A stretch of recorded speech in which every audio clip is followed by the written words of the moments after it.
Quando Jesus entrou na família dela, a tristeza se transformou em alegria. A desarmonia se transformou em harmonia. Lúria tem 26 anos, é casada e fisioterapeuta clínica e hospitalar. Lúria, conta pra gente como aconteceu essa transformação tão fantástica na sua família. Bom, Johnny, é uma coisa assim até difícil de explicar, porque eu me emociono muito. Porque eu cresci num lar adventista, um lar adventista. Só que em muito tempo assim da minha infância, até a minha fase assim, de adolescente, a minha mãe passou por um período muito difícil, um período de depressão. Então eu costumava ver minha mãe assim dias no quarto, minha mãe desistindo de alguns trabalhos porque ela não estava bem psicologicamente.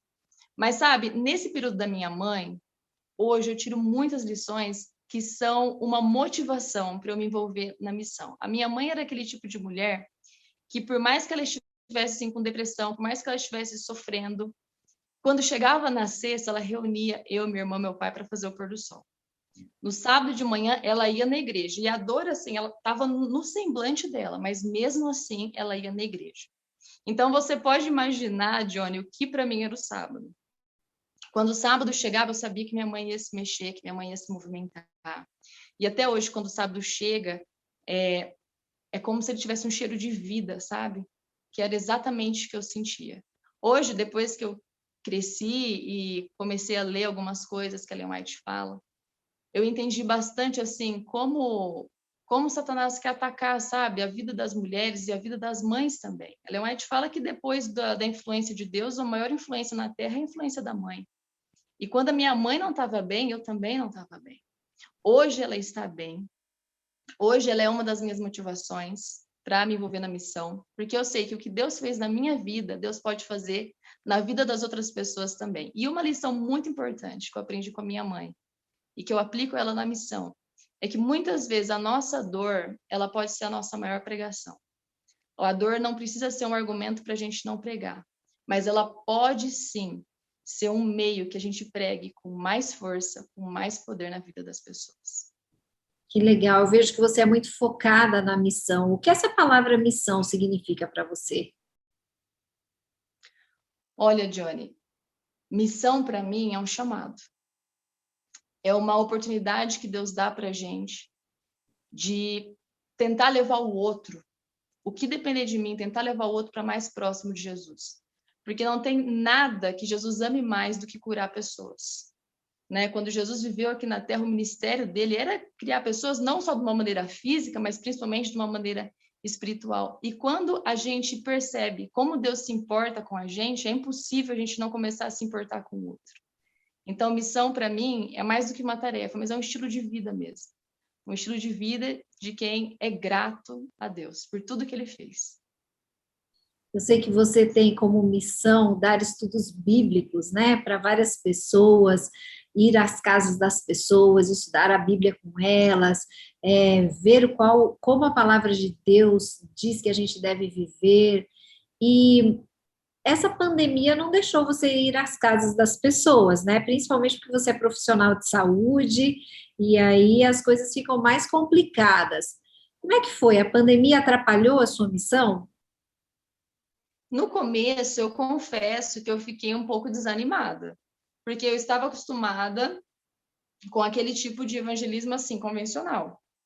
Então, eu vou até a casa da pessoa, marco um horário, converso algumas coisas com ela, dou o estudo e vou então para minha casa. Quando veio a pandemia, eu pensava o seguinte, gente, como que a gente vai pregar, como a gente vai evangelizar? Até passava pela minha cabeça uma chamada de vídeo, mas sabe quando você acha assim, poxa, eu acho que não vai dar certo? Então, assim, foi um desafio, mas foi um desafio que eu percebo a mão de Deus, assim, mostrando para o seu povo que há vários meios que a gente pode pregar. E que o que importa não é o quanto capacitado a gente se sinta, mas o quanto disponível a gente está. Então, é isso que eu tenho aprendido dia a dia. Eu tenho que estar disponível, porque o poder é de Deus. Então, ele vai agir através de mim. Que legal. E você comentou comigo que durante esse período de pandemia, você teve um jeito diferente aí de pregar o evangelho, de falar de Jesus para os grupos de mulheres. Como é que está funcionando isso? Sabe, Johnny, quando eu me tornei diretora do Ministério da Mulher, eu queria entender um pouco por que as mulheres, quais eram os motivos que impediam algumas mulheres de se tornarem missionárias, de trabalharem de uma forma ativa na missão. E eu percebi que muitas mulheres, elas não se enxergavam, por exemplo, capacitadas. Ou muitas mulheres achavam que elas não seriam aceitas no serviço por algum pecado, ou porque elas se sentiam impuras. Então eu pensei assim, o que será que eu posso fazer para levar essas mulheres a pensar que elas podem sim, como elas estão, se envolver no ministério, se envolver no chamado, na missão, né? Então eu tive a ideia, e essa ideia eu coloquei o nome como Jesus me vê. Eu peguei, então, 7 exemplos de mulheres da Bíblia que Jesus curou fisicamente ou espiritualmente e desenvolvi 7 temas. E aí, desenvolvendo esses 7 temas, eu escolhi, então, algumas mulheres, escolhi as 7 mulheres para estar estudando esses temas, uma vez por semana. Então, era muito legal, porque a gente pegava histórias, por exemplo, de mulheres que não se sentiam capacitadas na Bíblia. E aí a gente via que Jesus as capacitou, que Jesus as tratou com amor, que Jesus valorizou essa mulher. Eu lembro que um estudo muito legal que a gente fez foi a história da mulher junto ao poço. Essa mulher, ela achava que ela não era ninguém. E Deus fez dela uma missionária. A gente estudava a história de Marta. Ela não sabia muito bem o que era prioridade, será que eu faço isso? Mas se eu for estudar a Bíblia agora, vai faltar tempo para limpar a casa, para fazer o serviço do lar? Jesus mostra então para ela o que é prioridade. E assim Jesus foi fazendo com várias mulheres da Bíblia. Então, tentei trazer essas mulheres que sentiam coisas que hoje nós sentimos de uma maneira muito real.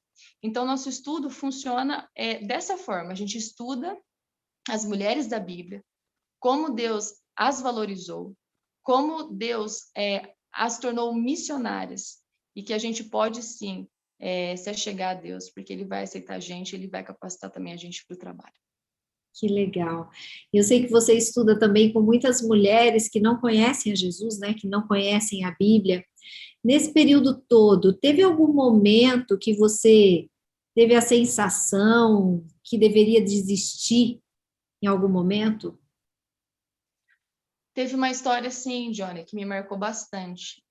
Eu lembro que um dia eu estava na minha casa, uma pessoa me ligou falando que tinha uma mulher interessada em estudar a Bíblia. Eu fiquei muito feliz. E fui, então, agendei uma visita, fui até a casa dessa mulher, ela super receptiva, marcamos estudos, estudei com ela 1 ano, um estudo assim, aquele estudo ouvindo a voz de Deus. Ela aceitava todos os estudos, mas ela falava que ainda não era a hora. Sempre quando tinha um apelo para o batismo, ela falava que não era a hora e eu respeitava.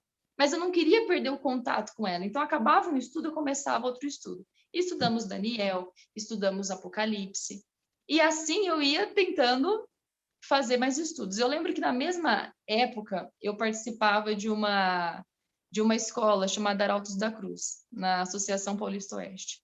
E lá eles ensinavam a gente como dar estudo bíblico, como fazer evangelismo público. E aí teve um dia numa aula e um pastor falou assim, olha, experimente, antes de apresentar as doutrinas, apresentar Jesus.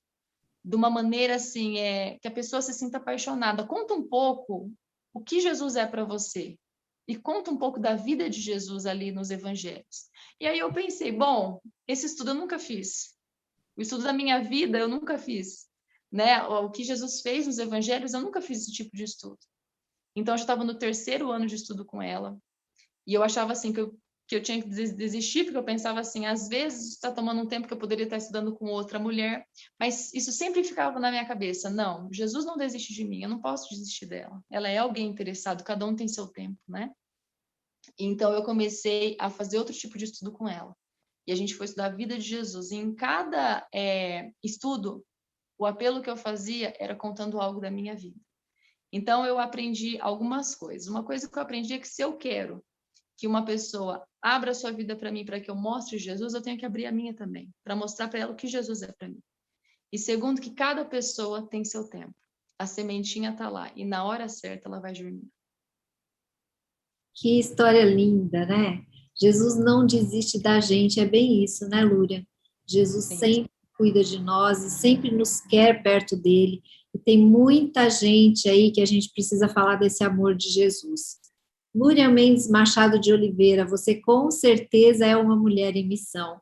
E você que está aí ouvindo a gente, no Evangelismo Feminino Olhar de Esperança, você também pode ser uma mulher em missão. Participe você também.